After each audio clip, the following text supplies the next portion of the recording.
Hi అండి, అందరికీ నమస్తే అండి. Welcome to my channel. ఈరోజు నా స్టైల్లోని బెల్లం పాల తాలికలు ఏ విధంగా తయారు చేసుకుంటానో చూపిస్తున్నానండి. ఈ రెసిపీకి కావాల్సిన పదార్థాలు: 1 కప్పు బెల్లము, 1 కప్పు వరిపిండి, 2 స్పూన్ల సగ్గుబియ్యం ముందుగా నానబెట్టుకోవాలండి. 1 స్పూన్ వరిపిండిని ఒక చిన్న బౌల్లోకి తీసుకొని 2 స్పూన్ల వాటర్ వేసుకొని కలుపుకొని పక్కన పెట్టుకోవాలండి.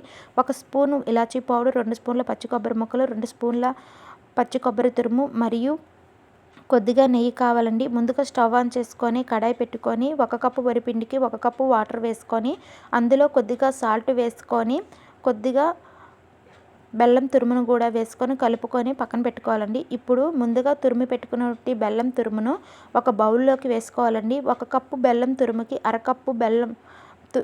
అరకప్పు వాటర్ వేసుకోవాలండి. నేను వీడియోలో చూపిస్తున్న విధంగా కలుపుకొని పక్కన పెట్టుకోవాలండి.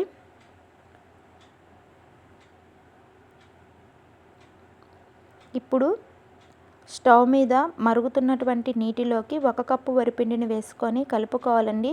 ఇందులో కొద్దిగా నెయ్యి కూడా వేసుకోవాలండి. అప్పుడు అది వాటరు వరిపిండి బాగా మిక్స్ అవుతాయండి, మంచి టేస్ట్ వస్తాయి. ఇప్పుడు ముందుగా మనం కలిపి పెట్టుకున్నటువంటి బెల్లం వాటర్ని స్టవ్ మీద పెట్టుకోవాలండి. చక్కగా బెల్లం కరిగిపోయి మనకి పానకంలా తయారవుతుందండి. ఇప్పుడు వరిపిండిని పేస్ట్లా తయారు చేసుకోవాలండి. కొద్దిగా నెయ్యి వేసుకొని బాగా ప్రెస్ చేసుకొని పేస్ట్లా చపాతీ పిండిలా తయారు చేసుకోవాలండి. కొద్దిగా చేతికి నెయ్యి రాసుకొని నేను వీడియోలో చూపిస్తున్న విధంగా తాలికల్లా తయారు చేసుకోవాలండి. కాకపోతే ఇది పెద్ద ప్రాసెస్ అండి, అందుకని చిన్న చిట్కా చెప్తున్నానండి. మనం జంతికలు చేసుకునేటువంటి జంతికల మిషన్ని తీసుకొని వరిపిండిని మొత్తం అందులోకి ఫిల్ చేసుకోవాలండి. చక్కగా మొత్తం వరిపిండిని మనం జంతికల పిండిని ఏ విధంగా అయితే ఫిల్ చేసుకుంటామో అదే విధంగా వరిపిండిని ఫిల్ చేసుకొని జంతికల్లా కాకుండా తాలికల్లాగా ఒత్తుకోవాలండి. నేను వీడియోలో చూపిస్తున్న విధంగా ఒత్తుకోవాలండి. చక్కగా వస్తాయండి, తాలికల్లాగా చక్కగా వస్తాయండి. తాలికలు సన్నగా వస్తున్నాయని అనుమానం అక్కర్లేదండి. చక్కగా మనం పాలల్లో వేసిన తర్వాత అవి ముక్కలు ముక్కలుగా అయినా చాలా టేస్టీగా అయితే ఉంటాయండి.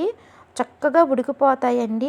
ఎక్కువ టైం తీసుకోవండి, మన టైం కూడా వేస్ట్ అవ్వదు ఇలా చేసుకుంటే. చూసారా, నేను చేసిన విధంగా తయారు చేసుకోండి.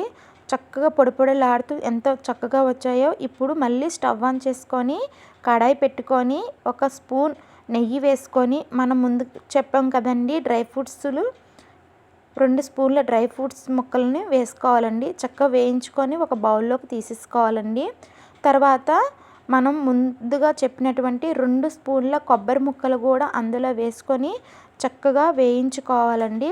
వేగిన తర్వాత అదే కడాయిలోకి పాలు మరిగించుకోవాలండి. పాలు వేసి ఒక 1/2 లీటర్ పాలు వేసుకోవాలండి. పాలు మరుగుతున్నప్పుడు మనం ముందుగా నానబెట్టుకున్నటువంటి సగ్గు బియ్యాన్ని అందులో వేసుకోవాలండి. సగ్గు బియ్యం చక్కగా ఉడికిపోయిన తర్వాత కొద్దిగా ఇలాచీ పౌడరు వేసుకోవాలండి. తరువాత పాలు మరుగుతున్న టైంలోనే మనం పాల తాలికలు కూడా వేసుకోవాలండి. చక్కగా పాల తాలికలు కూడా తొందరగా ఉడికిపోతాయండి. తరువాత మనం ముందుగా వేయించి పెట్టుకున్నటువంటి డ్రై ఫ్రూట్స్ ముక్కలు మరియు పచ్చి కొబ్బరి ముక్కలను కూడా చక్కగా వేసుకోవాలండి. నేను వీడియోలో చూపిస్తున్న విధంగా పాల తాలికలు తయారవుతాయండి. ఇప్పుడు మనం ముందుగా తయారు చేసుకున్నటువంటి వరిపిండి మిశ్రమాన్ని కూడా అందులో వేసుకోవాలండి. తరువాత పచ్చి కొబ్బరి తురుమును వేసుకోవాలి. మనం బెల్లం పాకం తయారు చేసుకున్నాం కదండి, దాన్ని కొంచెం వడకట్టుకోవాలండి. ఎందుకంటే కొంచెం డస్ట్ ఉంటుంది కదండి, అందుకు వడకట్టుకోవాలి. ఇప్పుడు స్టవ్ ఆఫ్ చేసి ఒక 5-10 నిమిషాలు చల్లారనివ్వాలండి. చల్లారిన తర్వాత ఆ బెల్లం పానకాన్ని తీసుకొచ్చి పాల తాలికల్లో వేయాలండి. ఓకేనండి, థ్యాంక్ యూ. నా ఈ చిన్న వీడియో కనుక మీకు నచ్చినట్లయితే please like, share, subscribe my channel అండి. ఓకేనండి, థ్యాంక్ యూ, బాయ్. మరొక మంచి వీడియోతో మళ్ళీ కలుద్దామండి.